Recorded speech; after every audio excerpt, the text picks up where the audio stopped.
Okay, well, good afternoon. And here we are again. And last week we talked about, we started on discussion of digestion. And we talked about the relationship of stress to digestion. And I came across an interesting scripture this last week talking about sinning, but in a sense that's sort of like stress.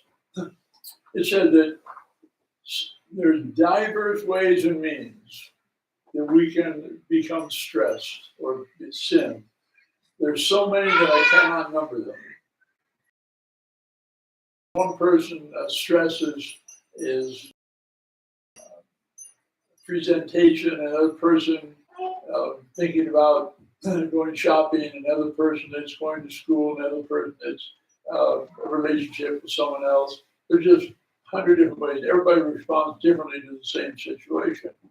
But I hope I helped you understand that stress, anxiety, fear are all emotions that turn off digestion. We talked briefly about the sympathetic, the survival half of the nervous system, and parasympathetic, the reproductive metabolism side of the nervous system. And last week we kind of covered things down to about the appendix. And it's interesting that for the most part, no one talks much about the appendix, but it's part of the immune system, even though it's readily taken out. I've actually been wondering about my own metabolism because it seems like it's never going to slow down. I haven't been able to put on fat ever.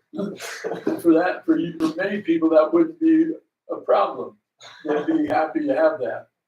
But it's not, and no one knows exactly. See, you have an image in your mind of what you want to look like, how big you're going to be, where you want to bulk up.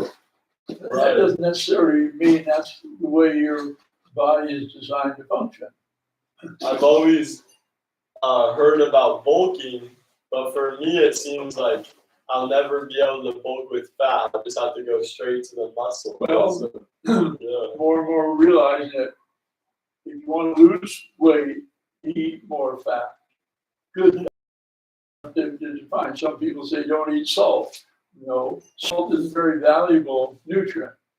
And that's why it's used for money for hundreds and thousands of years. Right. But salt, you have to define what salt is. Salt is evaporated seawater. Now, if you look more at salt, it's seawater and it's been stripped of most of the nutrients. How much salt do you think would have been worth $1? Oh, I have no idea. No. They didn't have dollars at that time, so it doesn't. Right. But it was used as money because it's so valuable. It provided health and it also was a way to preserve food. And you say eat fat to lose fat. How does that work? Well, that's not what we're here to talk about today. Okay. But basically, in a simple answer is carbohydrates are the thing that cause most people to gain weight. Not fat. Right. Anyway, so let's talk about after the food gets into the large intestine. The large intestine's function is multifaceted. It is it's a fluid. It balances the fluid. So if you have a lot of fluid in your diet or in the large intestine will not absorb as much, so it will pass. It produces neurotransmitters. Some people call the large intestine the second brain because it's the source of a wide number of neurotransmitters, the chemicals that help the brain function properly. Well, there's continue to absorb nutrient, and if you have a healthy group of bacteria and the environment, what we call the microbiome, is healthy, these microorganisms produce certain B vitamins and things like that. and and these are pretty much influenced by the what type of microorganism you've had, what chemicals you've taken, what stress levels you have, a whole lot of things. Okay. Certain emotions seem to affect primarily the large intestine. Self-esteem is one of them. If someone doesn't have good self-esteem, they're going to have trouble with their large intestine. And eventually, I think it's important that we talk about intuitive testing because there are ways you can actually, using muscle testing or dowsing or the sway test, to determine if your large intestine is struggling. And you can actually test yourself with a particular product. If you think acidophilus is going to help, you can test that idea. You self-test it using one of these intuitive tests. And what's acidophilus? Is that what you said? There's a group, that's the main ingredient for yogurt, kefir, and kombucha, and things like that. There's a strain of bugs that inhabit your large intestine that you should have been inoculated with when you were born. Oh, okay. And that's why a baby's first menu, you might say, is so critical for good health throughout the life. If you start a baby on formula, it used to be the doctor would take the baby from the mother as soon as it's born, take it to the nursery, wipe all that protective coating off, give it a shot, and start it on corn syrup. That was the way the doctors thought you could help the mother. And then the baby didn't get colostrum, which is the first milk the mother produces, which is so critically important. But anyway, that's so you have a whole different set of organisms growing in the baby's intestine than you would have if you just taken the baby as soon as it's delivered, give it to the mother and nurse. A whole different situation. You're saying the first milk is different than the rest? Yeah, it's colostrum. Colostrum. It's a Okay. critically important part of a healthy baby's life, you might say. How interesting. And in addition to the wrong kind of bacteria, when you take antibiotics, it destroys healthy bacteria. And it's rare, at least in my own experience, but I remember having strep throat repeatedly when I was younger. I'd be given a course of antibiotics, but no one ever said anything about acidophilus and trying to rebuild my gut bacteria. No one ever said anything about it. And my diet was much too high in sugar, which encourages the bad bacteria and yeast and a whole lot of things. And so if the intestine isn't healthy, it's like anything else. Nature doesn't like a vacuum.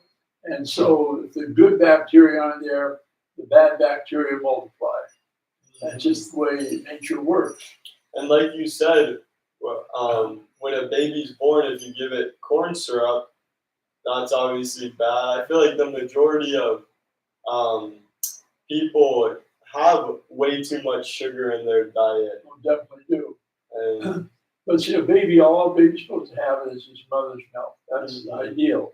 And sometimes it can't be helped, but if someone has to resort to a formula, they really should contact the Weston A. Price Foundation because they've got formulas for a healthy formula. Yeah, I'd like to know what are some things you could replace in the Americans or a person's diet. Replace the sugar with. You mentioned before molasses. Well, there's a lot of natural molasses would be much better for you, but raw sugar. But we really don't need as much sugar as we think we do. Sugar is very addictive. It makes you feel good quickly. You lose minerals when you eat sugar because the body has to have certain minerals to metabolize anything you eat. Sugar has nothing but carbohydrate. There's essentially no vitamins, no protein, no fiber. Wow. And so it's really a drug. And it seems like our body turns pretty much anything into sugar anyway It does. when we need it. Fats, But proteins. you know, sugar that you get from a fruit or a carrot or a beet has minerals with it, and it's got fiber with it, so it breaks down slowly. And one of the problems with sugar is it changes your blood sugar very quickly, and that's a stress. And your body, when your blood sugar goes up quickly, your body reacts like it's a danger signal, and it is. And so metabolize vitamins and minerals to help handle that sudden change in body chemistry. And then, since they aren't being replaced with the sugar you're eating, you become more deficient. Right. But let's so some of the things that cause problem in your intestine when you don't get nourished and you don't have a healthy diet, there are toxic bacteria, there's chemicals, all sorts, a variety of chemicals come in a lot of formulas. And these bad bacteria actually can change gluten, which is a grain and wheat protein. It can change this into a substance called glutamorphine, which is actually a morphine-like, addictive-like chemical. And that's why so many people are addicted and have become allergic to gluten. Okay. And also one of the huge problems is they put some of these food proteins in vaccinations. And so when you inject these food proteins directly into the blood, your immune system produces antibodies to them. And that's one of the reasons so many people have a peanut and a milk and a wheat allergy. Oh, wow. The injections. Yeah. So we get overgrowth of wrong bacteria, we get yeast growing, and we become much more vulnerable to parasites. And that makes me question why do you think they put certain food proteins in the vaccines? Like, why would they put a peanut protein in a vaccine? Good question. Would they maybe want us to have a peanut allergy? I don't know. I wasn't in that meeting when they decided that. Okay. Huh. That is a good question, though. People, maybe, and that's one of the reasons so many children, 50% or more, adolescents have more and more chronic disease. And one of the major sources of these are the gut. We get these chronic gut problems, we call it irritable bowel, Crohn's disease, spastic colon, diarrhea, all these things, or constipation. All these things can be autoimmune. In other words, your body reacts to the itself, making antibodies to itself. And then the other one of the problems is, they're using Roundup in just about every food. And Roundup, see, the intestinal tract has a barrier, and they have cells that are next to each other. And if these cellular junctions are tight, then partially your undigested food can't get in. But when you get exposed to Roundup, which is on so many, the junction becomes loose. So the space between cells is larger. So partially digested foods can leak into the system, and then undigested food in your blood and lymph triggers an immune reaction. So, and that's why what we talked about last week is so important. You can't do much about this, but you can reduce the amount of partially digested food that you're exposing these loose junctions to. So that's why healthy, complete digestion is so important. My brother just said we were in the car yesterday. He was eating some kind of junk food. Well, we're all gonna die anyways, right? Well, that's true. That's one attitude. But when you get old and you have diarrhea all the time or you can't poop, you'll probably change his mind. And that's what I told him. You're gonna die either way. You'll be sick your whole life if you eat like this. So. Yeah, that's one of the. I cynical me thinks that's one of the reasons they put those things in the vaccines, create chronic illness. Okay, yeah. Okay, well, I better hurry up. Okay, so antibiotics, steroids, all these drugs, instead of finding, I've got a relative that's a doctor, and he's got chronic bowel disease. He's had intermittent diarrhea, constipated for many years, but he's just on medication.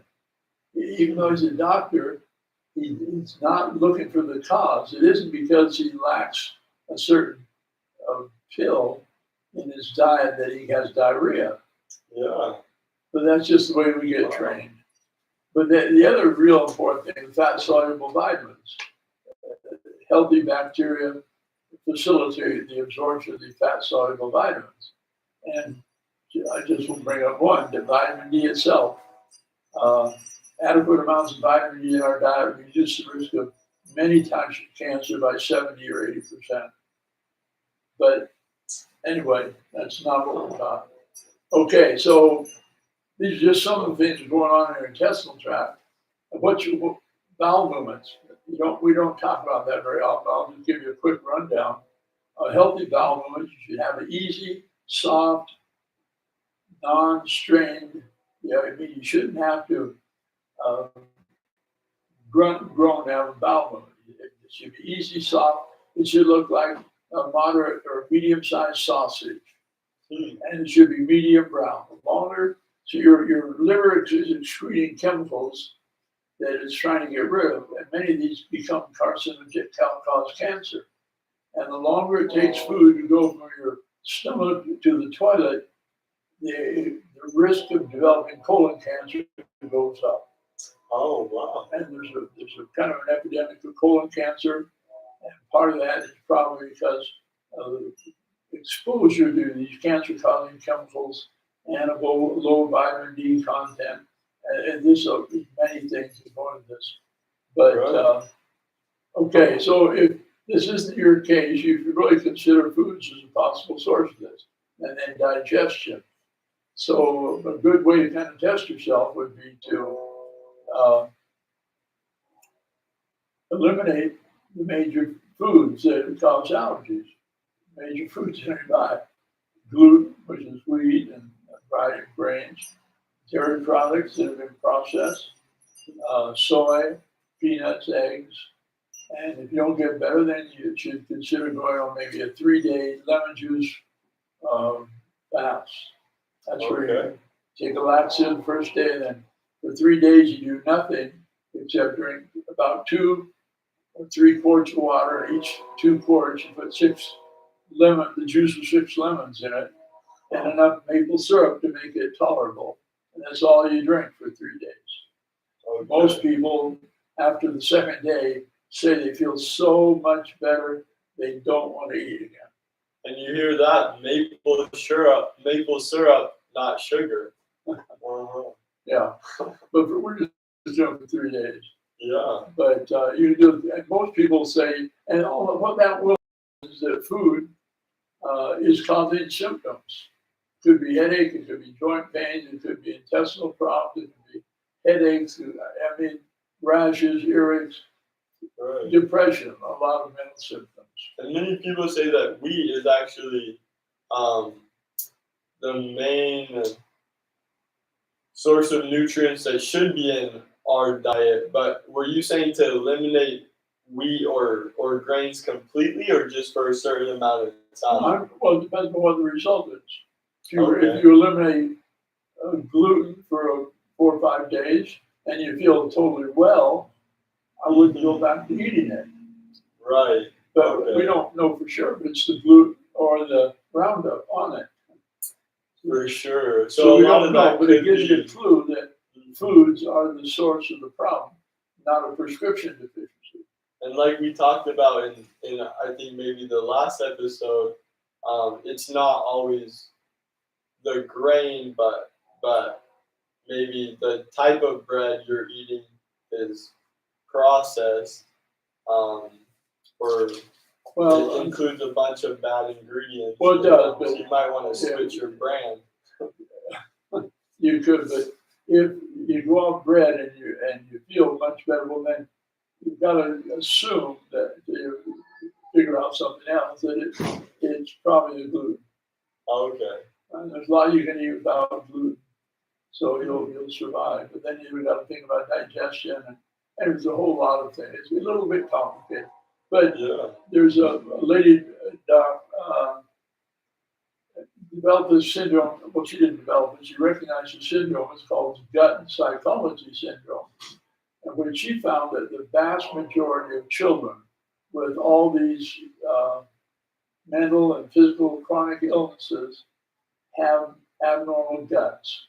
They aren't digesting food. She developed a diet and a vitamin mineral program, and many previously uncurable people, children, are able to lead normal lives if they follow her program.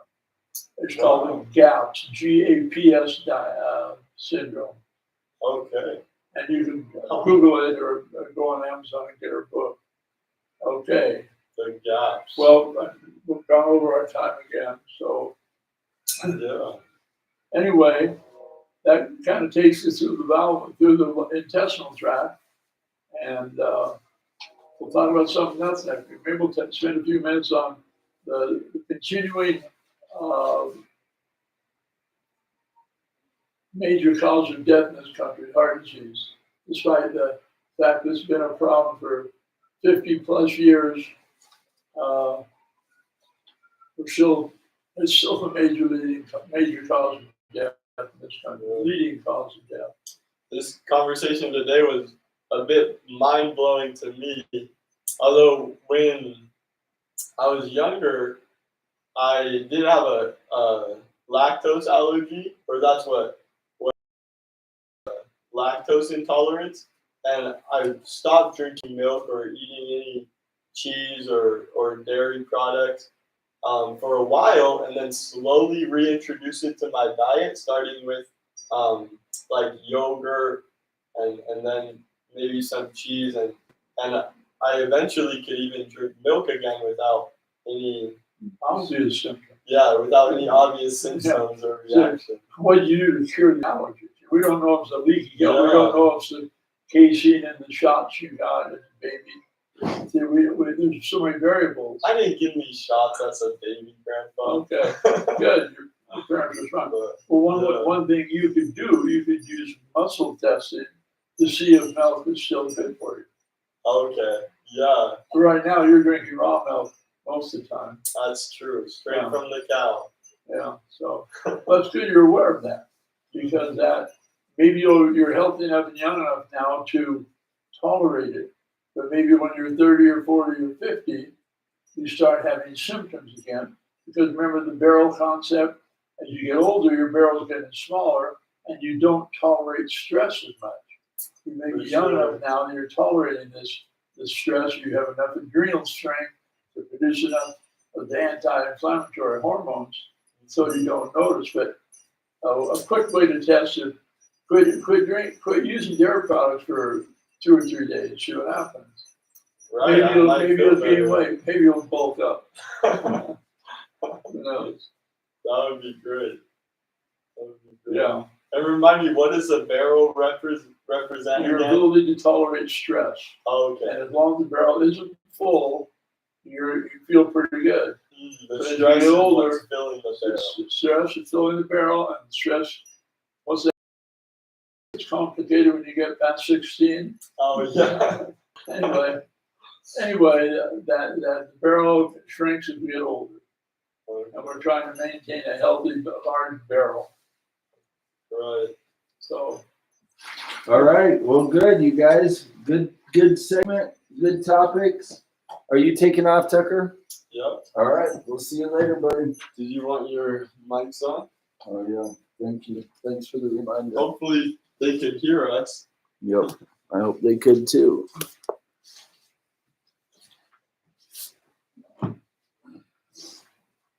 Well, so I'm gonna keep going on that theme for a minute. I want you to explain for a minute the flora of the gut. What does it look like inside of the gut? Well, I used to be a surgeon, and there was a concept that was around 40 to 50 years. I don't even know if it's still spoken of this day, but they used to think the bowel, like a blood vessel, gradually becomes coated and smaller and less flexible, and it can't even get to the point where it blocks the flow of material. Well, when we were doing abdominal surgery, we didn't. What we'd do if we're going to be messing around with the intestinal tract, we'd put people on what we call a clear liquid diet. They could drink fluids, but it wouldn't put any more material into their stomach or if you have liquids. But usually, if we did that for 2 or 3 days and give them an enema right before the day before surgery, we would find that the intestine was very small. Just had a colonoscopy, they give you this jug of laxative. You're supposed to drink all of that the day before. And when they do a colonoscopy, the colon's empty. So this idea that the colon gradually gets coated, proponents of colonic therapy, that's where they put you on a continuous enema for an hour or two. Fluid in, fluid out, fluid. And they say we get these great big chunks of things come out. Well, that may be the case in some people, but I've never seen it when we opened up and looked at the intestine. Visually, yeah. So what does it look like?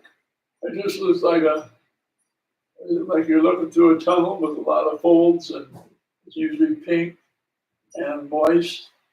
And what's on the folds? Is it true that it's like a flora of? Yeah, but you don't see those. They're microscopic. Okay. And yeah, the fluid in your large intestine. See, after you come through the birth canal, you pick up the bacteria on your skin. Because in the womb, you're kind of sterile, I think. But when the birth canal is where you pick up the flora that's going to be in your gut, and then you start drinking your mother's milk, and then this gets washed down, and what you come out of your mother with is the beginning of your intestinal microbiome. Okay. Yeah.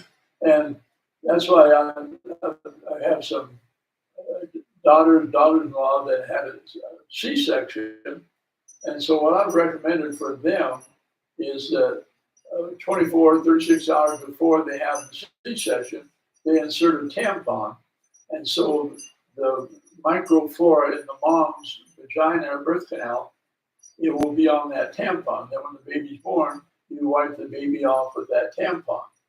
That will sort of reproduce as best as possible the normal birth through the birth canal. Interesting. Okay, so the reason for the flora is it creates the right environment to absorb and digest the food. And make vitamins. Okay, so if the flora, even if it's microscopic, even if it's small, if the plants or the flora of the intestine aren't growing right, this is the beginning of these digestive problems you're talking about. This is the beginning of. It's one of them. It's what you eat, how you eat it, the health of your mouth, the stomach, and the intestine, and the liver, and the gallbladder. And a friend that just had a gallbladder removed. Well, a gallbladder is an important part of our body, especially for fat digestion. We still get bile going into the small intestine, even if the gallbladder is removed. The gallbladder just concentrates the bile. So when you have a meal with a lot of fat, that bile is like soap on your hands. So you've got grease. Without soap, you rub a long time and you don't break down the grease, and that's where you get your fat soluble vitamins. So I've been picturing this field of these amber waves of grain, right? That visual of an amber waves of grain, a field full of grain blowing in the wind. That's very good. What would you call it? I don't know, simple. Because microscopically, all these little folds in the intestine are covered with villi. They're like little waves, amber waves of grain. Yeah. And those are the little things that the food actually get absorbed. That increases this. They say that the surface area of a healthy intestine is about the size of a football field. Okay. So So you have all these little microscopic villi trying to absorb nutrients to keep you healthy. Yeah. So you can see. So then, but then, in light of what we've been talking about and discussing, I've been picturing this amber waves of grain. Somebody coming in and spraying Roundup. That's right. On pass through the grain. Or they put them on antibiotics that kills the healthy bacteria, and it makes an opportunity. What happens in a field if you strip it bare and then don't re-sow it? You get weeds. Yeah, all kinds of different. All kinds of different things grow. Yeah. So that's he's taking us through this whole digestive system, so we can understand. You know, food is the first medicine, right? If we are able to eat better, we will also learn how to be healthier. If we're healthier, we're more independent. We have the ability to live more free lives. So it's helpful for me to have these visuals. And one of the visuals I've been thinking about is those amber waves of grain coming through with Roundup and kind of shredding them. But to transition now to this next segment of stealth, I'm going to go back. I brought a visual this week. Those didn't charge, so we won't worry about them. So this little teeny book right here, and actually the last 5 pages of it are an index. So this little book, this little teeny book, 2.5 inches by 5, this is the original Constitution and the Declaration of Independence and the Bill of Rights. All right. Now, if you look at this, actually, then there's a bunch of quotes at the beginning about things that some of our founding people thought were important. So really only about 20 pages in here is the actual Constitution, this little teeny book. So our federal government started with this little teeny book, 20 pages long. Now, I asked the internet the other day, I said, how many pages is the current government of the United States? And one of the answers that I got, it said, there's no way to know this number because there's no way to quantify that because it's always changing. Every ruling by the judiciary, every new law passed by a session of Congress, or a law that's repealed by a section of Congress, or an executive order changes that number. So it's changing constantly. The best estimates were that the current government of the United States of America, the papers would fill these rooms that we live in. So to understand the laws that govern you as a member of the United States of America, you'd have to understand a room full of documents. And that's why sometimes people say, I don't know the answer to that question. I need to let the courts decide. I need to let the courts do a ruling. That's one reason why our representatives in Congress rarely read the bill, because the new budget bill this year, the big, beautiful bill, was 1,100 pages long. Okay, 1,100 pages. So that's a good number. So that 1,100 pages is 2 reams of paper. That's one little stack. But again, this has been going on for 240 years. So you add some stacks throughout the years. That's not the only things that happen this year. So we have to kind of understand that, and it has to really get ingrained in us that we started with this, and now we have a complete room full of hundreds of thousands of pieces of paper. 240 years is a lot of time, but like a field, like strawberries, it gets planted and it starts to grow. Depending on if you add nutrients or Roundup, the field does different things. If you re-sow it, if you plant a new grass, these things take time. And the stealth segment today is to encourage you to accept the reality of time. A lot of the biggest mistakes we make are because we're in a hurry and we're not patient and we want something to happen quickly or immediately instead of recognizing how long it takes. So the good stuff that has happened took time. The American Revolution wasn't overnight. The original Congressional Constitutional Convention did not happen overnight. It did not happen in a week. Did not happen in a month. It took months and months and months of them deliberating to come together with this, these 20 little pages.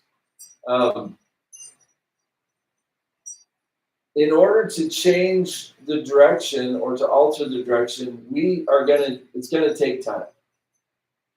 So working with the hope and expectation that good things are going to come down the road from our work today is a very essential quality to what we're doing. America has been around for 240 years. Even the process of colonizing this part of the world was happening for thousands of years before that. Native Americans is a wonderful name for people. I think it's silly when we still refer to people as Indians because Christopher Columbus and the group thought that they had reached India.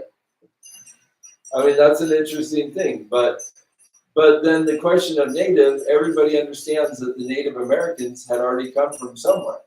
So these things take time and they take effort and organization. A lot of times I talk to young guys and they say, let's just start a war. Let's throw the bums out. Let's get our guns. Let's march to they hypothetically talk about these things. I'm ready to fight is a common phrase I hear.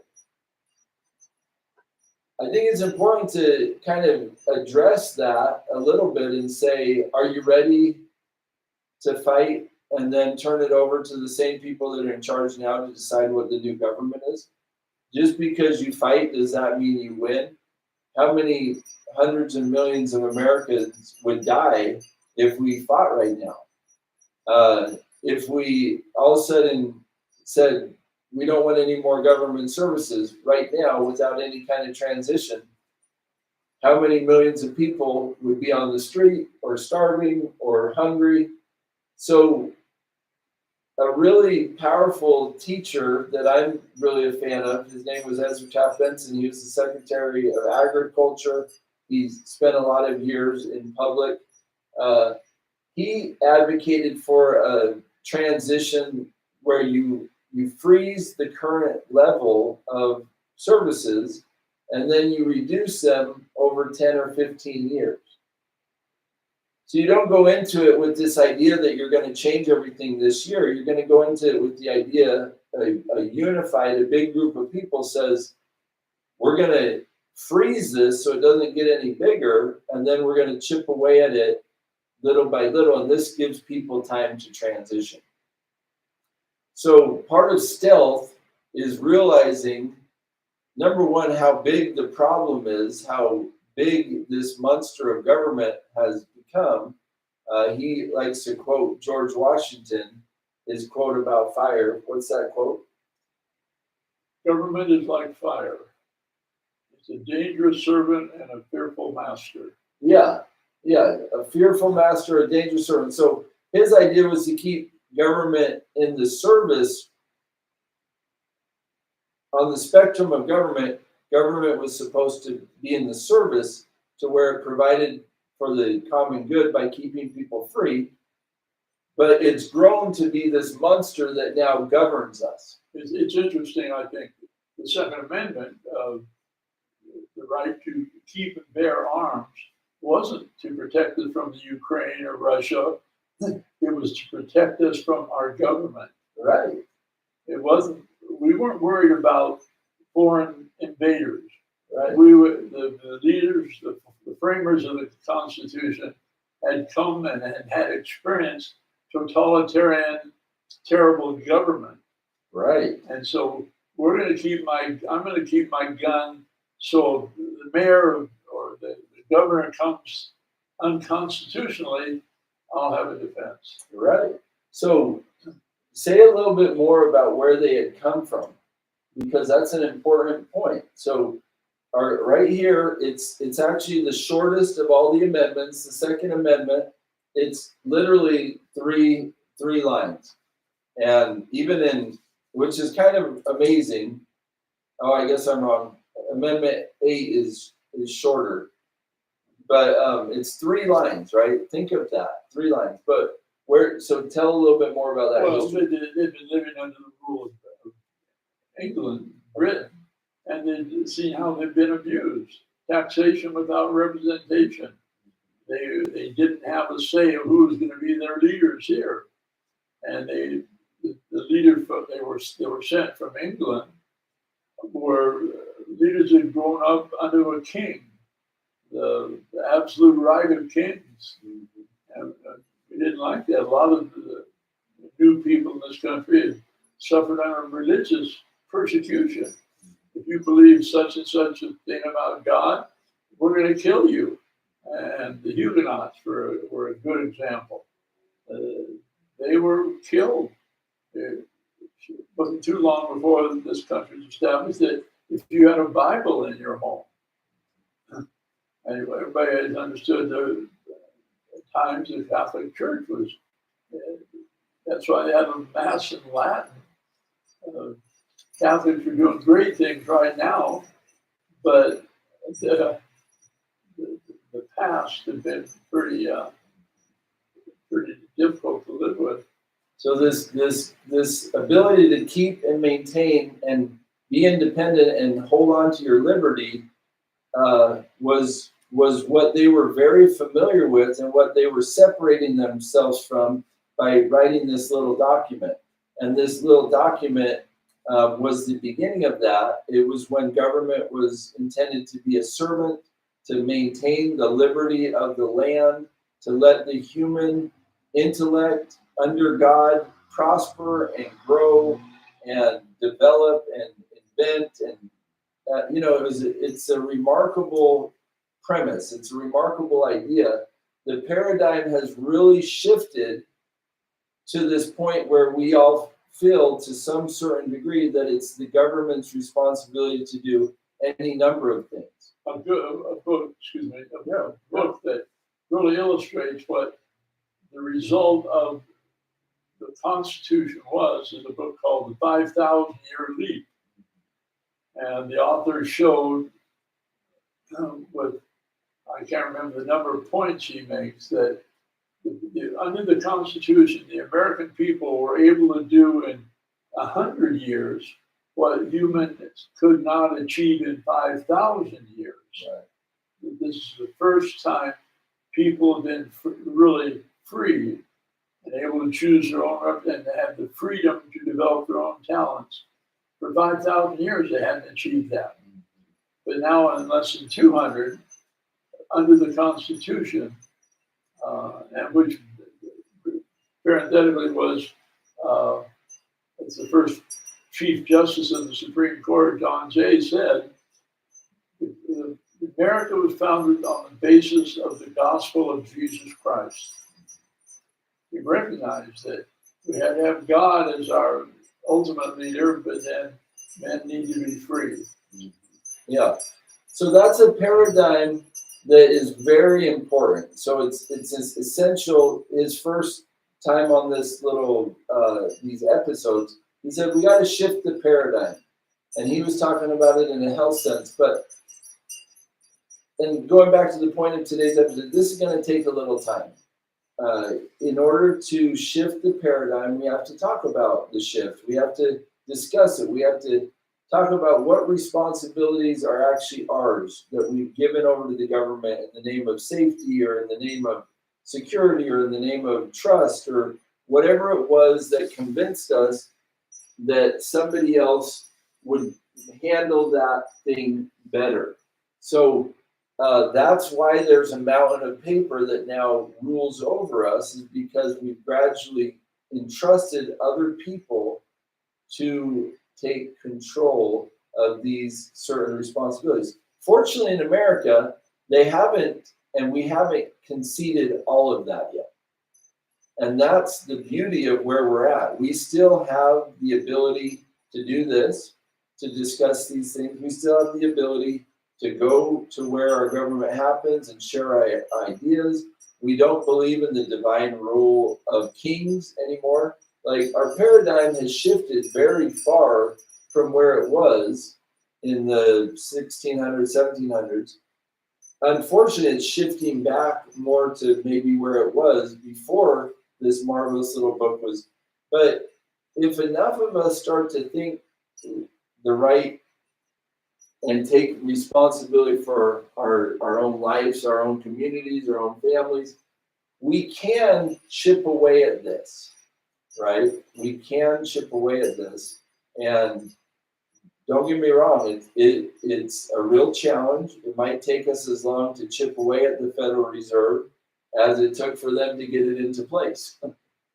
Last segment, we talked a little bit about the Federal Reserve, and we're going to wrap up here by just saying, the Federal Reserve did not happen overnight.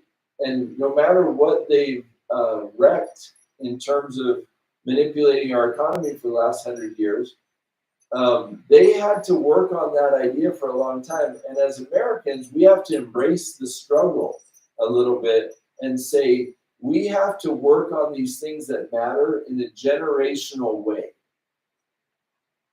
We have to work on it so it's better for our kids, even if it never gets better for us. We have to work on it so it's better for our grandchildren. Even if it takes 60 years to do it, we still need to do it. And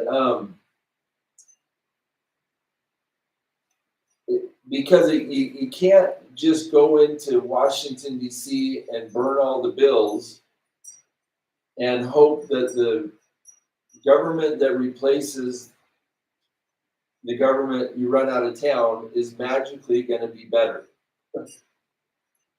A vacuum attracts, just like his analogy that he said a few minutes ago. If you burn up the plants and you now have a path where Roundup has killed everything, that doesn't mean the plants all just come back in there and the good stuff grows again. That vacuum opens up the door for all kinds of weeds. Noxious weeds will work their way into the mix. And so the fact that we have freedom right now, and we have the ability to still enact change and to do better for our families than we've done, means we have a good shot at making a better thing that would come than just randomly burning the place down and trying to start over. As bad as it might be, we still have, as a group, we still have some ability to affect the outcome. Now, if our group grows, we have more ability to affect the outcome. So we're going to wrap up with this. You have the greatest impact in your own home. You have an even greater impact than in your own home in your own life. You have a much greater impact in your own community than you do in your own county or your own state. And similarly, you have a much better impact in your own community than you do on the national level. We've been told for years that if we give people enough of our money, they'll fix the problem for us.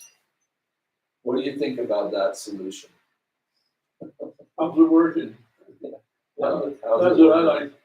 People tell me, say, well, I've got this problem and I'm doing this and this and this. And I said, well, good. Is it working? Well, obviously it isn't, or they wouldn't ask me. Yeah. But I think you're totally right. But I also think there's a great scripture in Chronicles, 2 Chronicles 7:14.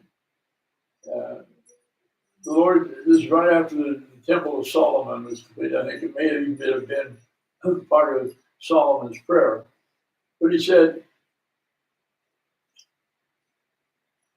he's praying to God, and he said, and God answers back, and he says, if this people that are called by my name will humble themselves and pray and seek my face, then I will, and turn from their wicked ways.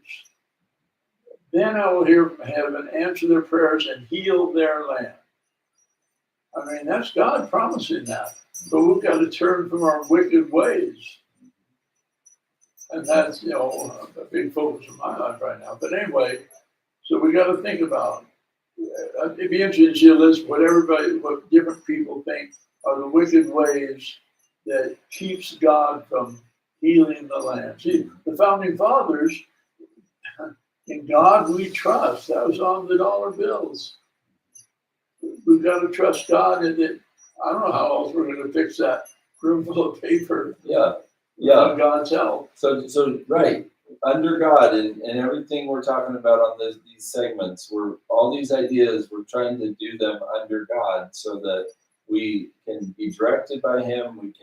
But this idea, right, that we can change the paradigms.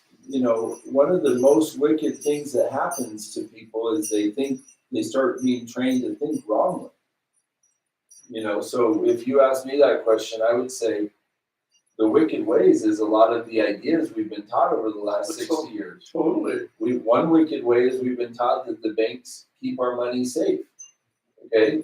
Now they do keep it safe in that term, but they're taking 3% of the value off it every year, which in a generation wipes out the total amount in terms of buying power. So that's a wicked thing that we've been taught to believe, So as we change the paradigm, as we quit taking Roundup to our fields and hoping good stuff will grow behind the Roundup. How about the playground at the public schools? Go ahead. If you watch your neighbors. They're out there with their can of spray. Yeah. Because it's so much easier, and the weeds are just terrible, but we don't know what it's doing internally. They haven't taught us in public school about zonulin. They have. You're right. Zonulin is what weakens and damages that junction between the cells and the intestinal tract. Anyway, that's where that I've had my turn. No. That's what we're here to. So this Freedom Bees is about gathering people together who are interested in making a difference, who are interested in improving their own life. Going back to this idea, right? If you write a letter to your congressman, which I encourage you to do all the time, there's nothing wrong with that. You will get a reply. If you go to your local school board or your local city council and speak, you'll actually get 3 minutes on the mic, maybe even 5 minutes on the mic, and you'll actually be talking to people that live locally, and you have a very significant chance of influencing them. I'm not saying it's 100%, I'm not saying it's 20%, I'm just saying the percentage that you can influence your local community is much greater than the percentage that you're going to influence the national community by the same 3-minute task. Now, if enough of our communities are operating the way they should, because people are involved, people are taking responsibility, people are being fiscally responsible, that will trickle up to the national. If enough of our families are praying, if enough of our fathers and mothers are teaching their children who's really in control, that will trickle up. So this idea that we need to trust in a leader that's high up in the chain to bring all the goodness down to us, sometimes it works. Sometimes we get a good leader, but there's a lot more you can do and you need to do locally in order to improve the local situation. So this is about that, and I want to ask you to go over to Freedom Fees, follow the page, get on YouTube, follow us on there, like or share, comment. All those things really do help us get in front of a bigger audience with some of these ideas we're talking about. So thank you for tuning in, and that's a wrap for today. Thank you for being here again. Well, what's your purpose? Your purpose is to help us. Okay. Okay, good. Good. That's an awesome shirt. All right, we're done. Okay.